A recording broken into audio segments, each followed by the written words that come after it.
Umbanda. Origem, práticas e vida de terreiro.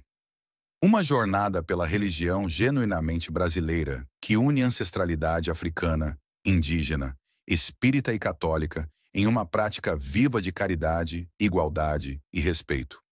Este documento explora a história, práticas e desafios da Umbanda, promovendo compreensão e diálogo interreligioso.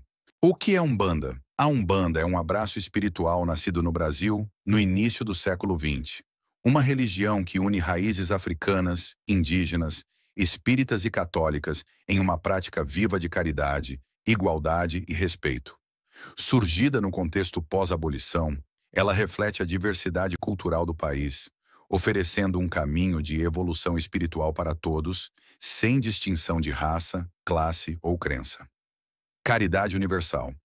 Atendimentos gratuitos nos terreiros, como passes e conselhos espirituais, ecoam o amor ao próximo pregado por muitas fés.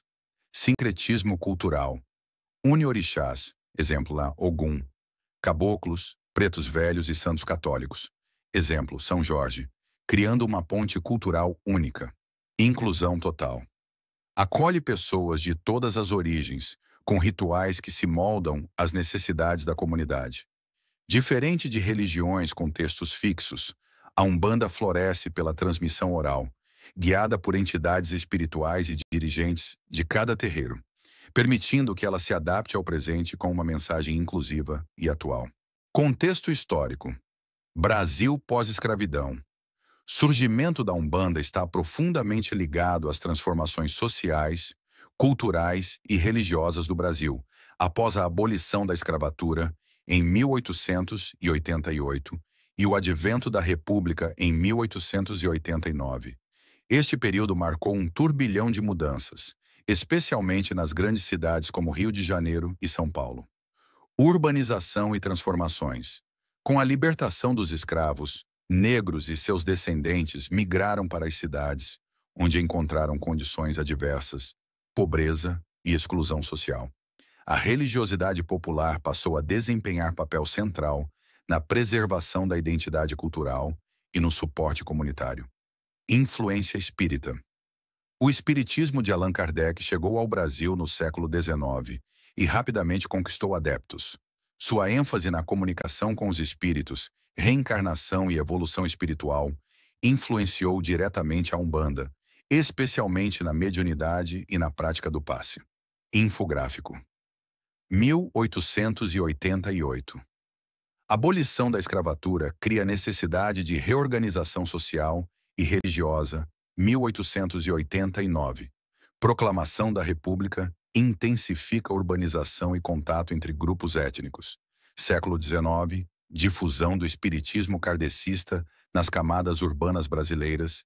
Início, século XX. Terreno fértil para o surgimento de uma nova expressão religiosa. O nascimento da Umbanda.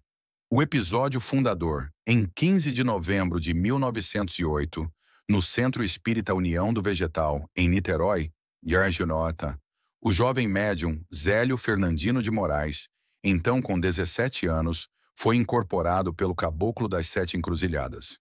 Esse espírito desafiou as práticas espíritas da época, que rejeitavam entidades como pretos velhos e caboclos, anunciando a criação da Umbanda como uma religião de caridade para todos. Umbanda tradicional. Esta data marca o nascimento da Umbanda tradicional, que serve como ponto de partida, valorizando a inclusão e a ajuda gratuita à comunidade. Com o tempo, a religião evoluiu, dando origem a vertentes como a Mesa Branca, Foco Espírita, e a Cruzada, mais próxima do Candomblé. Mito e história. O episódio de Zélio é visto como um mito fundador, mas sua importância histórica está na resposta às transformações sociais do Brasil pós-escravidão, unindo comunidades marginalizadas em uma prática viva e adaptável. Estrutura do terreiro e práticas rituais. O espaço sagrado.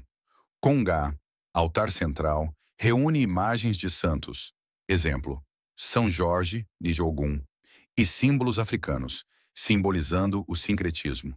A oralidade permite que esse espaço evolua com o tempo, mantendo sua função de acolhimento. Elementos essenciais. Imagens de orixás e santos católicos, velas de diferentes cores, copos de água e flores, pemba e outros objetos ritualísticos, abertura, defumação, cânticos e orações para preparar o ambiente espiritual, incorporação. Médiuns recebem as entidades espirituais através de pontos cantados, atendimento passes, conselhos e trabalhos espirituais para os consulentes, encerramento, agradecimentos às entidades e fechamento dos trabalhos. Nota do autor: como a Umbanda não possui uma estrutura fixa, estabelecida, o funcionamento de cada terreiro de Umbanda pode ser diferente conforme as determinações do dirigente espiritual da casa. Essa flexibilidade na ritualística torna a Umbanda uma religião única. Entidades espirituais e cosmologia. A Umbanda tradicional oferece uma base para entender sua doutrina e cosmologia, adaptada pela oralidade em cada terreiro, tornando-a uma religião inclusiva e dinâmica. A cosmovisão umbandista vê o mundo como um lugar de aprendizado espiritual, com o umbral como espaço de purificação, não punição eterna, alinhado à reencarnação e evolução moral. Caboclos, espíritos indígenas ligados à natureza, força e cura, representam a ancestralidade brasileira e trazem sabedoria da floresta. Pretos velhos, espíritos de ancestrais africanos, símbolos de sabedoria, paciência e humildade, herança direta da religiosidade afro-brasileira. Erês, crianças, espíritos infantis que trazem pureza, alegria e simplicidade. Equilibram a seriedade dos outros arquétipos, Exus e Pombagiras. Entidades ligadas, de forma mais conhecida, às encruzilhadas e trabalhos de abertura de caminhos, essenciais para o equilíbrio das práticas. Ogum Orixá, da guerra e do trabalho, sincretizado com São Jorge. Iemanjá, rainha do mar, mãe protetora, sincretizada com Nossa Senhora. Oxum Orixá do amor e da prosperidade, senhora das águas doces. Oxóssi Orixá da caça e da fartura, guardião das matas. Oxalá, conhecido como Pai de todos e Criador da humanidade, simboliza a paz, a fé e a serenidade, sincretizado com Jesus Cristo. Mediunidade e prática espiritual. Na Umbanda, a mediunidade é o canal pelo qual as entidades espirituais comunicam-se com os médiuns para orientar, curar e transmitir ensinamentos. É a ferramenta essencial para a realização dos trabalhos espirituais durante as giras e sessões. Incorporação. O médium permite que a entidade espiritual se manifeste em seu corpo, falando, orientando e realizando trabalhos. Clareaudiência. Escuta vozes ou mensagens do mundo espiritual, sem a necessidade de incorporar. Clarividência, percepção visual de espíritos, símbolos ou sinais do plano espiritual. Psicografia, escrita mediúnica, quando o médium escreve mensagens ditadas pelas entidades. Passe espiritual, transmissão de energias curativas para os consulentes através das mãos. Responsabilidades do médium. Ser médium na Umbanda é uma missão que exige preparo, equilíbrio emocional e ética. Os médiuns passam por iniciações e orientações, aprendendo a proteger sua saúde espiritual e física, a respeitar as entidades e a atender com responsabilidade os consulentes. Desenvolvimento espiritual contínuo, manutenção do equilíbrio energético, respeito às entidades e à doutrina, atendimento ético aos consulentes, participação regular nas giras, formação de lideranças e nascimento de terreiros. O chamado espiritual. A formação começa com o chamado, que pode surgir desde a infância ou durante a mediunidade desenvolvida no terreiro. O futuro pai, mãe de santo, tem manifestações mediúnicas precoces e é reconhecido pelos demais membros. Processo de iniciação. Inclui cerimônia de abertura, obá de velas, rituais de limpeza e proteção, iniciações nos orixás e entidades, aprendizado da liturgia, pontos cantados e normas do terreiro. Desenvolvimento contínuo. A formação não tem prazo fixo, podendo levar anos. Exige disciplina, conhecimento profundo das doutrinas, capacidade de liderança, empatia e forte conexão com as entidades. Abertura do terreiro. O terreiro nasce do chamado espiritual para criar um espaço de culto, estudo e assistência. Envolve escolha do local, preparação do espaço sagrado, início dos trabalhos e formação da comunidade. Desafios iniciais. Manter um terreiro ativo implica enfrentar resistência social e preconceito, necessidade de disciplina e respeito, questões de sustentabilidade financeira e preservação dos ensinamentos e identidade. Ervas, defumações e objetos ritualísticos. O poder das ervas.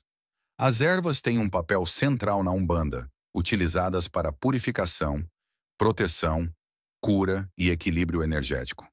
Cada erva possui propriedades específicas e é escolhida conforme o tipo de trabalho espiritual a ser realizado. A defumação, ou fumar ervas, é uma prática ritualística que ajuda a eliminar energias negativas, criar um ambiente sagrado e preparar os médiuns e consulentes para os trabalhos espirituais. Velas simbolizam a luz e a conexão espiritual. Cada cor representa uma linha ou entidade específica. Atabaques tambores que comandam o ritmo dos pontos cantados e facilitam a incorporação. Facas rituais. Símbolos de proteção e limpeza, usados simbolicamente nos rituais búzios. Usados para oráculos e consultas espirituais, revelando mensagens das entidades. Desafios e resistência da Umbanda. Preconceito e intolerância. A Umbanda, desde sua origem, convive com o estigma e o preconceito. É alvo de discriminação por setores religiosos conservadores, além do racismo estrutural que marca a sociedade brasileira. Os praticantes enfrentam desde piadas e exclusão social até agressões físicas e destruição de terreiros. Invisibilidade e desinformação. A falta de conhecimento verdadeiro sobre a Umbanda alimenta estereótipos errados, como associações a práticas maléficas ou macumbas. Essa desinformação dificulta o reconhecimento e o respeito que a religião merece. Racismo estrutural. As raízes africanas da Umbanda sofrem preconceito racial profundo, herança da repressão colonial e católica, que distorceu sua imagem ao longo da história. Sustentabilidade econômica. Manter um terreiro ativo implica custos com material para rituais, aluguel e manutenção. Muitos terreiros dependem de doações, trabalho voluntário e o esforço dos pais e mães de santo. Infográfico, 1908, ano da fundação, mais de um século de resistência e crescimento. 400 mil praticantes, estimativa de umbandistas no Brasil 100%, gratuidade. Todos os atendimentos espirituais são oferecidos sem custo. Apesar dos desafios, a Umbanda mostra uma grande capacidade de resistência, renovação e crescimento, mantendo viva sua missão de caridade, acolhimento e equilíbrio espiritual.